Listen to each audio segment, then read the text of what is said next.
नमस्कार। इनकलाब में आप सभी का स्वागत है। मैं आपके साथ अबू सईद दिलवर सिद्दीकी। हर बार सत्ता से सवाल करना हम आम जनता की जिम्मेदारी है, लेकिन जब देश में पत्रकार चुप हो जाते, नेता अपनी सत्ता की ताकत से आम जनता के ऊपर जुल्म कहीं ना कहीं जुल्म करना चाहते, उस समय आम जनता की जिम्मेदारी होता है कि आके मैदान पे आके सत्ता में जो लोग बैठे हुए अपने नेताओं से सवाल करना लाजिम होता है। क्योंकि लोकतंत्र को अगर मजबूत करना है तो अपने नेताओं से हमेशा सवाल करिए, क्योंकि नेता से अगर आप सवाल नहीं करेंगे तो वो अपनी मर्जी से अपनी हर सियासत अपने आम जनता के ऊपर अपने तरीके से चला सकते हैं। इसके साथ हम हर रोज इनकलाब में ऐसी शख्सियत को बुलाते हैं जो असम में युवा नेता के रूप में जाना जाता है। आज हमारे साथ ऐसी एक शख्सियत को बुलाया है। All India United democratic front से देवान अब्दुल हकीम चौधरी हमारे साथ जुड़े हुए हैं। सर, बहुत बहुत स्वागत है आपका। उनसे आज जानेंगे हम राजनीतिक जो चुनाव असम में किसकी चुनाव आ रहा है उसके बारे में जानेंगे और कुछ उनसे सवाल करेंगे। सर, सबसे पहले आपका स्वागत है हमारे खास कार्यक्रम पे। सबसे पहला हमारा आपसे जो ये सवाल है ये है कि एआईडीएफ को कहीं ना कहीं कांग्रेस भी ये कहता है और तमाम राजनीतिक पार्टी ये कहते हैं कि कहीं ना कहीं एआईडीएफ बीजेपी का मदद कर रहा है, बीजेपी का बी टीम होकर असम में काम कर रहा है। क्या कहेंगे इस विषय पर? ये तो उन लोगों का एजेंडा है कि एआईडीएफ को किसी भी हालत में कमजोर करने के लिए ये अफवाह है। एआईडीएफ कांग्रेस पार्टी हर हमेशा चाहता है एआईडीएफ असम से विलीन हो जाए। इसका मकसद ये है कि आफ्टर इंडिपेंडेंस से आज तक असम में जो रीजनल पॉलिटिकल पार्टी उभर के आया है, अहोम गण परिषद आया है, वो भी एक खास मकसद से आया था। बांग्लादेशियों को भगाने के लिए पार्टी उभर आया था। 10 साल अपना ये किया है, रोल किया है, उसमें कोई खास नहीं किया। और कांग्रेस ये चाहता है कि हमारा जो पार्टी बनाने का मकसद ये था कि असम के खास तबका जो है, माइनॉरिटी जो है, उनको बांग्लादेशी बोल के उनको हैरान करते हैं। उनको वो जो बर्थ सिटीजन है वो नहीं मानते, वो यहाँ का इंडियन सिटीजन है कि नहीं, ये हमेशा हैरानी करते हैं। आफ्टर आईएनडीटी विलीन होने के बाद आईएनडीटी जो जब सुप्रीम कोर्ट ने आईएनडीटी को हटा दिया था, इसके बाद बहुत सोच समझ के उन लोगों को पॉलिटिकली राइट देने के लिए और हमारा जो उनका जो इस देश का नागरिक है इसका राइट देने के लिए ये पार्टी उभर के आया था। इसका जन्म हुआ है पार्टी का। तो इसीलिए हमेशा कांग्रेस कहता है कि कहीं एआईडीएफ असम में होने से बीजेपी का फायदा हो जाएगा। फायदा इसीलिए नहीं होगा क्योंकि जब हमारा सीट, हमारा आवाज जब बुलंद होगा तो कांग्रेस का नुकसान हो जाता है वहां, क्योंकि हर हमेशा असम की माइनॉरिटीज को कांग्रेस ने दबा के रखा है। इसका आप पिछले जो इतिहास इसका गवाह है। लेकिन आप उसी कांग्रेस के आप खिलाफ करें, आप कांग्रेस के खिलाफ, लेकिन हमने देखा है 2019 के लोकसभा चुनाव में उसी कांग्रेस के साथ आपने असम में गठबंधन किया। जब उस कांग्रेस के खिलाफ आपने मिलकर एक पार्टी बनाया तो फिर उस कांग्रेस के साथ ही गठबंधन 2019 में क्यों किया? कांग्रेस का खिलाफ हमारा एक आवाज था, पार्टी पे रूप में उभर आया है, ठीक है। और पॉलिटिक्स एक पॉइंट पे रिजिट होने के नाम पॉलिटिक्स नहीं है।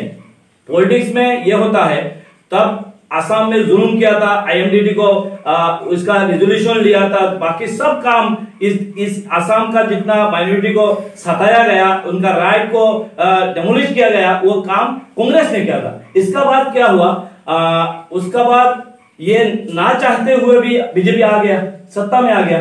तो यहाँ हम समझते हैं, हमारा पार्टी समझते हैं कि ऑल इंडिया लेवल में बीजेपी को रोकना है, क्योंकि BJP politically BJP communist party है।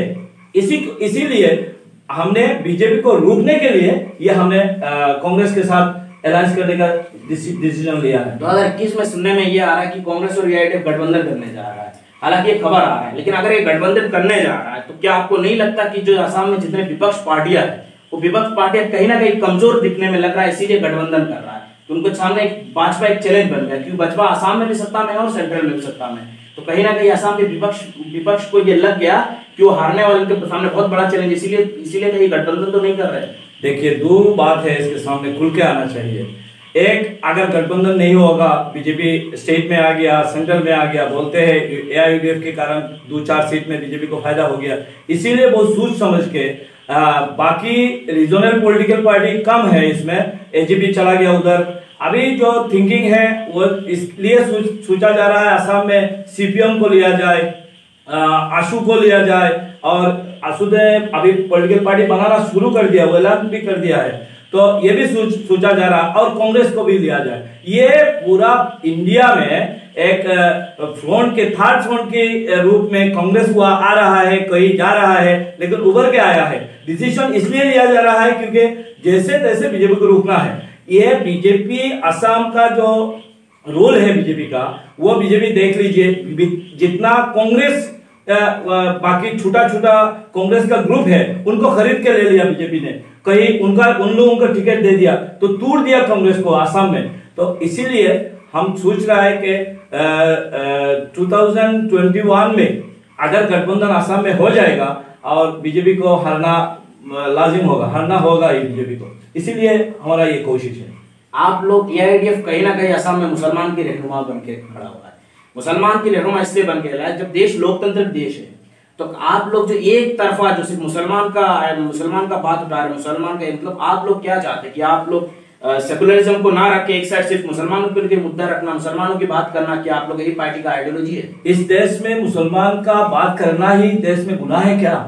मुसलमान इस देश का हिस्सा नहीं है क्या? गुनाह नहीं है, हम गुनाह नहीं कह रहे। तो क्यों आप ये बताना लाजिम, ये आप लोग बताते हैं, बहुत लोग बताते हैं, क्योंकि आप सिर्फ मुसलमान का बात क्यों करते हैं? अरे सिर्फ असम में जो विक्टिम है इसका ज्यादा 90% विक्टिम जो मुसलमान ही है, तो हम क्यों नहीं बताएंगे? तो आपको क्या नहीं, आपको नहीं, आपको ये नहीं, आपका मतलब ये है कि सिर्फ मुसलमान विक्टिम है क्या? दलित विक्टिम नहीं है, विक्टिम नहीं है? यहाँ नॉन मुस्लिम कहाँ विक्टिम है? यहाँ बंगाली माइनॉरिटी को ले लिया बीजेपी वालों ने, उनका राइट मिल रहा है। यहाँ तो विक्टिम सिर्फ और सिर्फ ये है। आप देखिए यहाँ बगान में जो है वो हिंदी भाषी जो लोग हैं उन लोगों को भी शेल्टर मिल रहा है। तो विक्टिम जो सिर्फ विक्टिम है, मुसलमान विक्टिम हो रहा है, लेकिन विक्टिम हो रहा है, बंगाली विक्टिम हो रहा है, लेकिन उनको समझ में नहीं आ रहा है, इसलिए वो लोग चला जाता है बीजेपी में। तो हमारे ख्याल से किसी तबका का बात करना, इसमें डेमोक्रेटिक राइट है हमारा। यहाँ मुसलमान हो सकता है, हिंदू होता है, सिख ईसाई हो सकता है। आपका लोकतंत्र में आपका अधिकार है, आप अपनी आइडियोलॉजी लेके चुनाव लड़ सकते हैं, लेकिन सवाल ये है कि जब अगर देखा जाए हिंदुस्तान ऐसा जमहूरियत है जहां हिंदू मुस्लिम सिख ईसाई एक साथ मिलकर जुलते रहे, लेकिन जब आप किसी धर्म के नाम पर एक राजनीति करने आ जाएंगे, किसी आइडियोलॉजी को राजनीति लेके आ जाएंगे, तो कहीं ना कहीं आपको नहीं लगता कि हिंदू मुसलमान का जो भाईचारा है उसमें डिवाइडेशन हो रहा है, उस पर अलगता फैल रहा है? आपको नहीं लगता इस बात से? इसीलिए तो हम लोग चाहते हैं, जो पिछले जो लोकसभा इलेक्शन में आपने देखा है, हमने यहाँ एससी सीट होने के बाद, रिजर्व एससी सीट होने के बाद भी हमने राजस्थान को चुनाव में खड़ा किया था, एक बार जीता भी था हमने, यहाँ लोकसभा आसन में जीता है। वहां बाकी सीटों में हमने छूट दिया, जो बीजेपी को फायदा हो सकता है, इसलिए हमने छूट दिया। अभी जो हम बात कर रहे हैं असम में, ये देखा, ये कहा हमने कोई पॉलिटिकली कम्युनली एजेंडा हमने एक आप ये नहीं दिखा सकते जो एक पॉलिटिकली सोशियली इकोनॉमिकली हमने जो कम्युनल एजेंडा रखा है असम के सामने। नहीं, मुसलमान का आपने अभी भी बोला और आपकी तमाम पार्टियां ये चाहती है कि हमेशा मुसलमान का रहनुमा लेके बन रहा है, मुसलमान का बात उठा रहा है। मेरा कहने का मतलब ये है कि आपको साथ साथ गुनहगार विक्टिम कोई भी हो सकता है, गुनहगार कोई भी हो, लेकिन इसको रिलीजियस एंगल से देखना सही नहीं है। अगर सच में अगर आपको लगता है कि माइनॉरिटीज इस देश में जो असम में, खासकर असम में अगर विक्टिम हो रहा है माइनॉरिटीज, तो उनके लिए आवाज उठाए, बट इसको रिलीजियस एंगल से ना उठा के इंसानियत के खातिर उठाइए। ये आपका लोकतंत्र अधिकारी, कहीं इसको रिलीजियस इशू बनाना कहीं ना कहीं आपको नहीं लगता कि ये गलत है? इस लोकतंत्र के लिए खतरा है। ये मानना पड़ेगा, पूरा इंडिया में अभी जो चल रहा है उसका दूकरण हो गया, दुबलीकरण जिसको कहते हैं। एक आवाज उठाता है तो दूसरे इसका कौम पूछता है। पहले ऐसा इंडिया में नहीं था, कौम पूछ के। अभी मैं बात कर रहा हूं, जो अब्दुल हकीम बात करेगा तो इसको अलग से तरीके से लिया जाएगा। इंडिया में नहीं था, ये इंडिया में होना हम नहीं चाहते। ये इंडिया सेकुलर है, वो सेकुलरिज्म उसका बुनियाद है, उसको रखना चाहिए। लेकिन कहीं आवाज उठाने से अगर सेकुलरिज्म का एक हमारा जो भाईचारा है उसका क्षति हो जाता है, उसका ये टूट जाता है, ये भी बुरा है, क्योंकि उस अंदाज में देखना नहीं चाहिए मेरे ख्याल से। लेकिन आपको तो, अगर आपने ये बात बहुत बड़ी है कि आप चाहते हैं कि आप ये रिलीजियस एंगल देख लो, वो रिलीजियस एंगल जो लोग देख रहे हो किसके कारण है? अगर कोई विक्टिम हो रहा है तो आप ही लोग जाके, कहीं आप हो या भाजपा हो, रिलीजियस एंगल पे आप अगर किसी मुस्लिम को विक्टिम कह रहे हैं तो आप कहेंगे कि मुसलमान एक विक्टिम हुआ। क्यों आप ये नहीं कहते कि इंसान को मारा गया, उस इंसान विक्टिम हुआ, उस इंसान के खिलाफ? हमने कभी मुसलमान विक्टिम नहीं बताया, हमने बताया इंडियन सिटीजन विक्टिम्स है। उसको दूसरी एंगल से लिया गया है कि अब्दुल हकीम ने बोला है, इसीलिए किसका नाम लिया है? अब्दुल करीम का नाम ले लिया, ये गुनाह हो गया। अब्दुल करीम विक्टिम है कि नहीं इस इंडिया में अभी इसका विचार कम होता है, इसीलिए ये सूच बदल दिया है आरएसएस ने, और उस सूच को फिर वापस लाना होगा। इसके लिए हर तबके का काम करना जरूरी है, सिर्फ पॉलिटिशियन का काम करने से नहीं चलेगा, हर तबके का काम करना जरूरी है। क्योंकि इंडिया में, या आसाम के बाद छोड़ दीजिए, आसाम हो, हरियाणा हो, यूपी हो, राजस्थान हो, वहां देखिएगा कि किसने बताया उसका करीम नाम है या रहीम नाम है, राम है या रहीम है, दो तबके में पूरा इंडिया को बांट दिया आरएसएस ने। इसीलिए मेरा ख्याल से उसके लिए मेहनत करना बहुत जरूरी है, हर तबके से, हर एंगल से मेहनत करना पड़ेगा। वैसे जब आपने ये बताया कि हर तबके से लोग बोलना पड़ेगा, कहीं ना कहीं ऐसी शख्सियत भी निकाल आते हैं जो इस देश को या यहाँ की जनता को या इस देश की जो संविधान उसको बचाने के लिए रातों दिन लड़ रहे हैं। ऐसे एक शख्सियत है जो हाफिज रशीद चौधरी जो है, जिन्होंने एनआरसी से लेके हो या कहीं बंगाली पे टॉर्चर हो, हर मुद्दे पे उन्होंने बात किया। उसी ऐसे शख्सियत को आपके पार्टी से जब उनको निकाल दिया गया, क्या आपको नहीं लगता ऐसी अच्छी शख्सियत को आप निकालने का मतलब आप लोग कहीं ना कहीं आप धर्म के राजनीति कर रहे हैं, या आपका कोई दूसरा आइडियोलॉजी है, इसीलिए ऐसे अच्छी शख्सियत को आपने अपने पार्टी से जो निकाला? कहीं नहीं लगता कि आपका ये गलत डिसीजन था? ये एआईयूडीएफ बनाने का जो बुनियाद था वो हाफिज रशीद अहमद चौधरी का था। बुनियादी तौर पे उनका मैन्युफैक्चरिंग एक पॉलिटिकल पार्टी जन्म हुआ है। ये जो एआईयूडीएफ बना है वो उसका जो अगर किसी का जो क्रेडिट होगा तो एचआर चौधरी, हाफिज रशीद अहमद चौधरी साहब का था। तब हर समय में एक दो आदमी ऐसा होता है, सब पार्टी चला है, खूब चला है, उन्होंने अपना कुर्सी छोड़ के मौलाना बदरुद्दीन अजमल साहब को दिया है। ये पूरा आसाम वासी जानता है कि वो पॉलिटिकल पर्सन थे, एआईयूडीएफ को मार्च किया है और उन्होंने पार्टी प्रेसिडेंट बनाया है मौलाना बदरुद्दीन अजमल साहब को। तब तक ठीक था, लेकिन पॉलिटिक्स में ऐसा हो गया। अब बाद में जब पार्टी 5 साल के बाद में पार्टी का कुछ लोग ऐसा अंदर हो गया, उसका फिक्शन लगाने के लिए कैसे जो मौलाना बदरुद्दीन साहब और हाफिज साहब को अलग करना चाहिए बाय हुक और क्रूक। आप जानते हैं यहाँ का हमारा बराक वली का एक शख्सियत था मरहूम हजरत मौलाना तोयबुर रहमान बड़बुइया साहब, अमीर शरीयत था, तो उनको भी बाहर कैसे किया जाए। तो इसीलिए इनर फाइटिंग स्टार्ट हो गया। ये हमारा पार्टी का अंदरूनी पॉलिटिक्स का शिकार हो गया एचआर चौधरी। ये आज भी मानता है, पार्टी का हर आदमी मानता है ये बुरा हुआ है। कैसे हुआ है इसका राज बहुत गहरा है। तो पॉलिटिक्स में ऐसा बहुत सारे शख्सियत आया है जो अंदरूनी फाइट में बाहर हो गया, ऐसा बहुत सारी घटना है। ये हम भी आपके साथ ये है जो उनको बाहर होने से पॉलिटिकली पूरा आसाम का जो बहुत बड़ा तबका का नुकसान हुआ है, हमारा पार्टी का भी नुकसान हुआ है। 10 से 15 साल हो गया आपकी ये all India United democratic front Assam में राजनीति अपनी हर जगह चुनाव लड़ रहा है। हर चुनाव में देखते हैं कहीं ना कहीं 10 सीट पर मिलता तो 18 सीट एमएलए में ऐसे भी मिला है। लेकिन सवाल ये है, जब आप लोगों का मेन मुद्दा ये था, जब पार्टी बना था कहीं ना कहीं आप माइनॉरिटीज के हक की बात की थी, लेकिन 10 से 15 साल में से आप लोगों ने कौन सा काम कर दिया जो माइनॉरिटीज के लिए, कैसा कौन सा काम कर दिया जो माइनॉरिटी के फ्यूचर के लिए अच्छा हो? हमारा आवाज ये 15 साल के अंदर हम सत्ता में नहीं थे, तो काम करने का काम क्या किया है वो पूछना आपको सत्ताधारी जो लोग हैं उनको पूछिए। हमको बहुमत नहीं मिला है, हमको ओपोजिशन का पार्ट मिला है, तो हम लोग असेंबली में और पार्लियामेंट में बहुत सारे माइनॉरिटीज का हक के लिए हमने आवाज उठाया। हमारा काम है आवाज उठाना, हमने आवाज उठाया। ओपोजिशन पार्टी के नाते आपको, विपक्ष के नाते आपको सवाल करना बहुत जरूरी है। माइनॉरिटी स्कॉलरशिप को स्कैम के लिए एआईयूडीएफ का कहीं इतनी बड़ा मुद्दा नहीं देखा जो रास्ते में प्रोटेस्ट करे या मैदान में खड़े। ये माइनॉरिटी स्कॉलरशिप को स्कैम के लिए एआईयूडीएफ क्यों खामोश है, इतने प्रोटेस्ट क्यों नहीं कर रहा है जितना जरूरत है? विपक्ष के नाते करना चाहिए, क्यों नहीं कर रहा? माइनॉरिटी स्कैम जब बाहर आया है, दिखाई में जब दिया है, ये क्रेडिट यहाँ का एक हमारा करीमगंज का एक अखिल गोगोई पार्टी, उनका कृषक मुक्ति संग्राम, उन लोगों का ये है क्रेडिट है, उन्होंने बाहर किया है, उनको हम लोग मदद दे रहे हैं। हमने ओपनली उनको सपोर्ट किया है।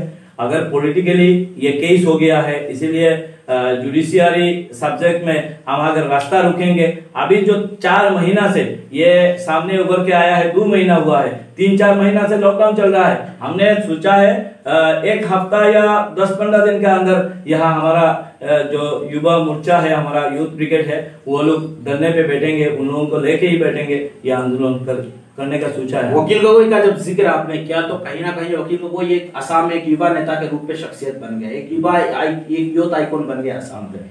लेकिन उनको जब सीए के खिलाफ जब उन्होंने प्रोटेस्ट किया, उनको जेल लिया गया। अभी उनका तबीयत भी इतना सही नहीं है।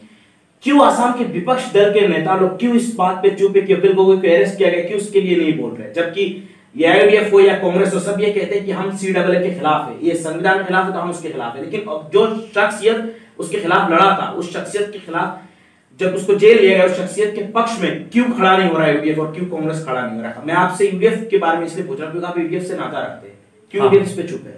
ये सवाल उठाना लाजिम है, ये लाजमी है, लेकिन हम लोग ये सोच के चुप हो, मेरे ख्याल से वो तो पार्टी हाईकमान बता सकते हैं, वो गुवाहाटी का विषय है। मेरे ख्याल से अगर वकील गोगोई के पास हम लोग जाते हैं तो वकील गोगोई को और टॉर्चर होता और ज्यादा दिन रखते हैं। ये यूडीएफ का पार्टी का है, इसीलिए बीजेपी को मेरा ख्याल से वकील गोगोई को ओपनली जो सपोर्ट इसका अरेस्ट होने के ये में जो प्रतिवाद है उनको ना करना इसलिए समझा पार्टी ने। मेरे ख्याल से अच्छा हुआ है। अगर वकील गोगोई के पास एआईयूडीएफ खड़ा हो जाता तो उसको और दिक्कत होती। आपको नहीं लगता कि आपको ये लगता है कि प्रोटेस्ट करने से उनको और दिक्कत हो जाता अगर एआईयूडीएफ करता? लेकिन लोकतंत्र में जितना आप प्रोटेस्ट करेंगे उतना आपकी ये जो लोकतंत्र उतना मजबूत होगा, इतना सत्ता में जो बैठे उनको डर लगेगा इस बात का कि ये प्रोटेस्ट हो रहा है, इसका मतलब कहीं ना कहीं अगली अगर चुनाव में हमने इस गलत डिसीजन को फैसला ले लिया तो कहीं ना कहीं हमें अगली चुनाव में इसका जवाब जनता जवाब देगा। तो आपको नहीं लगता कि आप प्रोटेस्ट करने से बल्कि वकील के साथ अच्छा होगा कि ये सरकार को पता चलेगा कि इसे बेगुनाह को जेल लेके अंदर बंद नहीं रख सकते आप? ये बात करने के लिए पॉलिटिकली उसको समझना पड़ेगा। इसीलिए आसाम का जो राज्यसभा मेंबर अभी चुनाव हुआ है, जो केप का विरोधिता जो लोग करते हैं, विरोध जो करने वाला उनमें से सिलेक्ट किया है। एआईयूडीएफ का प्रपोज था, कांग्रेस में मिलकर उनको बनाया है, 3rd मैन को चुना है। तो ये वकील गोगोई के लिए सोच रहा है, अभी मिला भी है उनके लिए, वो एमपी भी है, इसीलिए उनका बात का कुछ मायना रखता है, इसलिए वो लोग सोचेंगे। चलिए अभी एक ये सवाल है, हैलाकंदी में अगर देखा जाए, लोकल इश्यूज में इसलिए मैं बात कर रहा हूँ, हैलाकंदी में अगर देखा जाए तो वहां का जो 3 एमएलए है वो आपकी पार्टी से है। उस पे माइनॉरिटी स्कॉलरशिप का स्कैम हुआ, लेकिन जबकि 3 एमएलए आपका है उस डिस्ट्रिक्ट में, खासकर इतने बड़े स्कैम होने के बाद आपका 3 एमएलए को खामोश दिखाई दे रहा है, कहीं भी उनका कोई प्रोटेस्ट नहीं दिखा रहा है। क्या लगता है आपको कि ये एमएलए अपने जिम्मेदारी से पीछे हट रहे हैं? आपको नहीं लगता कि आप? हाँ, हमने भी पार्टी हाईकमान से बात किया है। ये एमएलए जो भी है, जहाँ 3 एमएलए का इसमें यह जिम्मेदारी है वो बात करने का, लेकिन वो हमारा जो हैलाकंदी प्रोफर मिडिल का जो है बच्चू भाई, उनका तबीयत खराब है, बाकी दूर रह गए, तो इसीलिए उन दोनों का ऊपर पार्टी ने लिख के उनको शोकॉज मांगा है, क्योंकि इस बारे में वो लोग क्यों चुप है, ये सवाल देना उनको पड़ेगा, पार्टी को देना पड़ेगा। आपके अभी असम में अगर देखा जाए लगभग 12 एमएलए आपका, 12 एमएलए अगर मैं गलत ना हूँ, 12 एमएलए आपका अभी असेंबली में है, उसमें से आप 5 एमएलए दिखा दीजिए जो बीए ग्रेजुएशन पास किए। पार्टी आप पूरा इंडिया का पार्लियामेंट दिखा दीजिए, ऐसे जो 80-90% जो लोग हैं वो ग्रेजुएट है, ये दिखा सकते हैं आप? ये यहाँ का मैंडेट नहीं, ये नहीं मान रहे हैं हम लोग कि 90% ऐसा नहीं होना चाहिए, लेकिन यहाँ का जो है हमारा सिलेक्शन ऐसा हुआ है, जिस शख्सियत का जिक्र आपने किया था, जो हाफिज रशीद अहमद चौधरी का, इस जो उत्तर करीमगंज जो होता है, उत्तर करीमगंज जो 2 बार लड़ा के उनको जिता नहीं सका हम लोगों ने, और एक आपने डॉक्टर मरहूम कमालुद्दीन साहब को करीमगंज से नहीं जिताया। इस माइनॉरिटी को लेकर हम राजनीति में हैं, जहां इस माइनॉरिटी का सेंस नहीं है, पॉलिटिकल सेंस नहीं है, किसको जिताना है, किसको हराना है, कौन सिलेक्ट करना है जो हमारा लीडर होगा।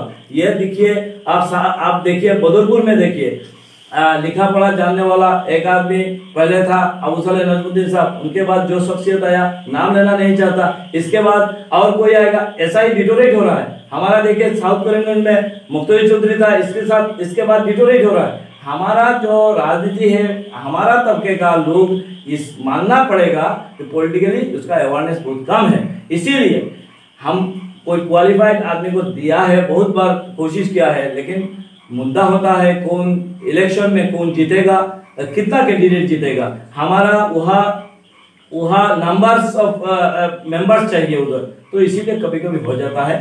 तो कहीं से मैट्रिक पास निकल आता है, कोई से अंगूठा छाप निकल आता है।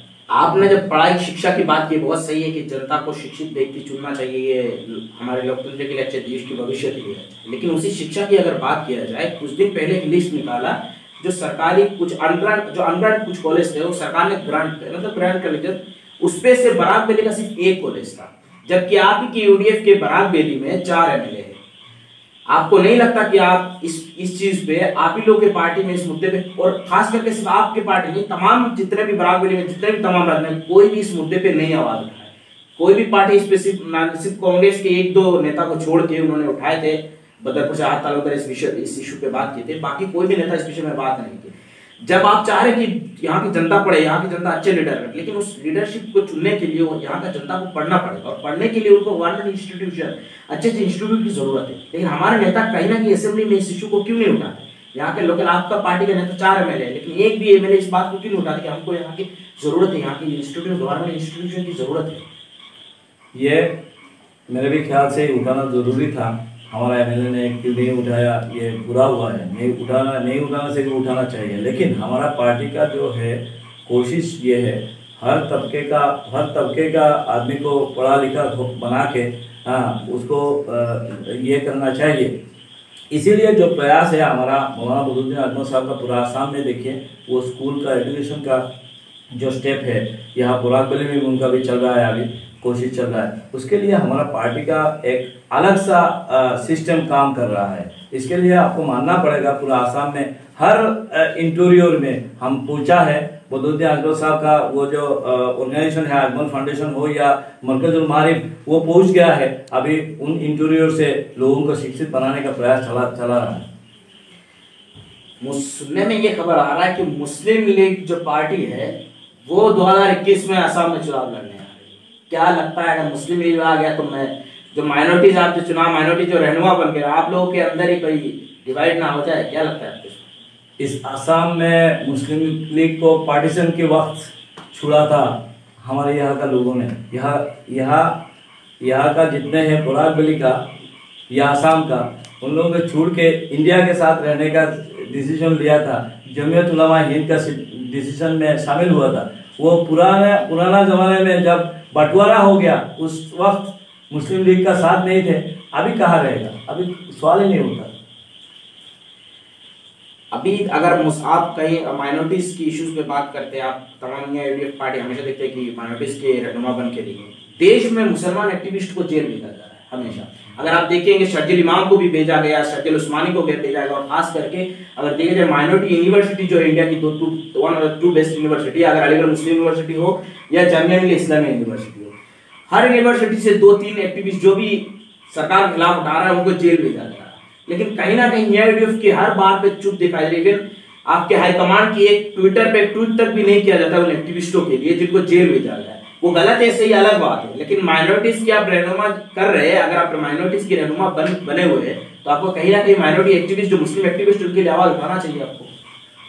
आपके माध्यम से मैं अभी मुझे ये पता लगा है, एक ट्वीट भी नहीं किया है। बहुत सारे ट्वीट हुआ है मेरे ख्याल से। अभी हम लोग पूछेंगे पार्टी सुप्रीमो को, हाईकमांड को पूछेंगे क्यों नहीं किया, पूछेंगे क्या, उनको इत्तला करेंगे, करना चाहिए। देखिए शर्जिल इमाम और शर्जिल उस्मानी हो या सफूरा जारगर हो या मिरन हैदर हो, बहुत सारे एक्टिविस्ट को अलीगढ़ मुस्लिम यूनिवर्सिटी से आमिर में तो तमाम एक्टिविस्ट उठाए गए।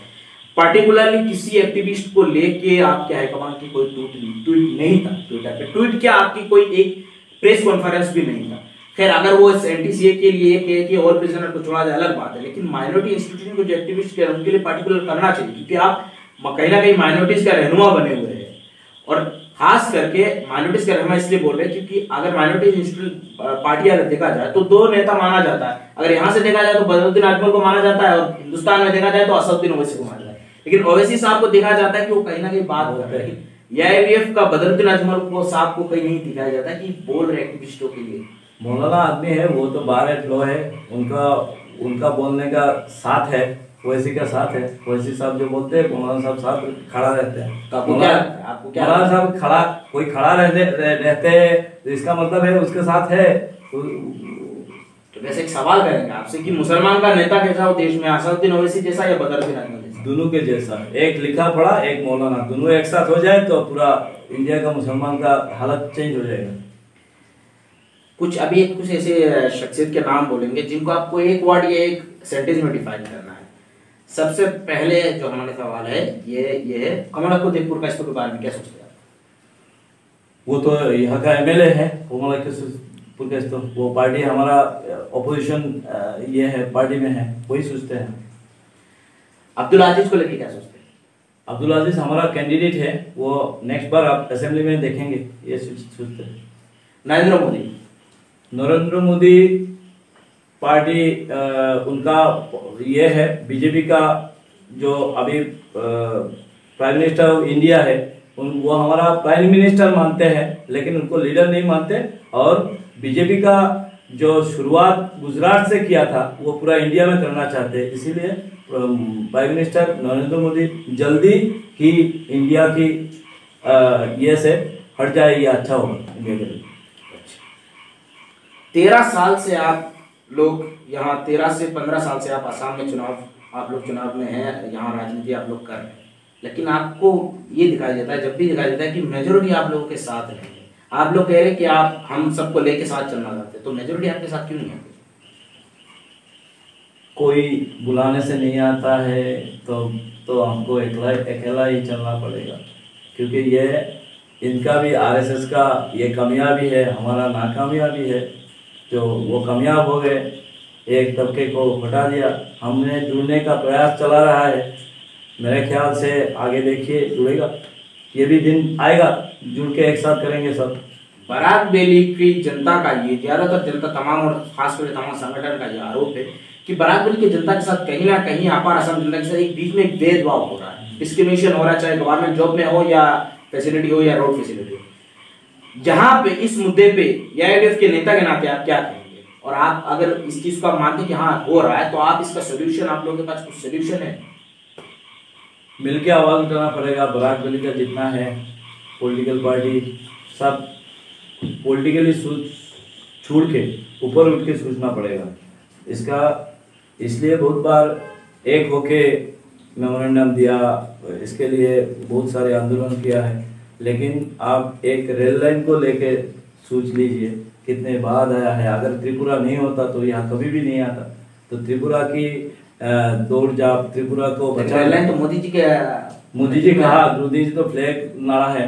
नरसिम्हा स्टार्टिंग पहले हुआ था, जरूर बात है, लेकिन कहीं ना कहीं मोदी जी के आने के बाद भी तो ये शुरू हुआ था, ये काम रोका हुआ था।